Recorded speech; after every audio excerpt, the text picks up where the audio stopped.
Merci madame la présidente, monsieur le ministre, mes chers collègues. Par cet amendement, nous souhaitons rétablir la présomption de recours non abusif donnée aux associations de défense de l'environnement lorsqu'elles agissent contre une autorisation d'urbanisme. Rappelons que la notion de recours abusif, introduite par la loi Duflot, visait explicitement les manœuvres frauduleuses et le chantage via des recours crapuleux. En aucun cas, ce dispositif n'a été instauré pour lutter contre les recours des voisins de projets d'urbanisme, et encore moins les associations de protection de l'environnement. Dans ce cadre, et pour éviter tout effet d'aubaine, toutes les associations de défense de l'environnement ne sont pas concernées par cette présomption.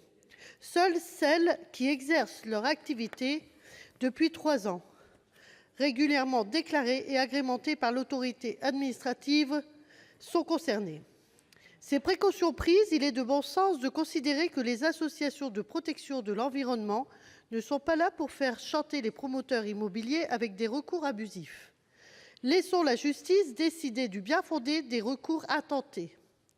Cette présomption est donc indispensable pour éviter qu'à contrario, les grandes entreprises du BTP tentent de faire tomber des recours en les faisant passer pour des recours abusifs. Ce faisant, elles alourdiraient la procédure judiciaire. Considérant les moyens financiers respectifs des parties prenantes, cet alourdissement de la procédure ne peut se faire qu'au détriment des associations. Cette présomption équilibre donc le rapport de force entre les associations et les grandes entreprises.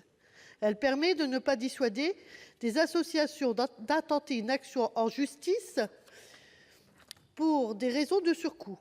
Cet amendement préserve ainsi la capacité des citoyens à recourir au droit. Il répond à l'impératif démocratique.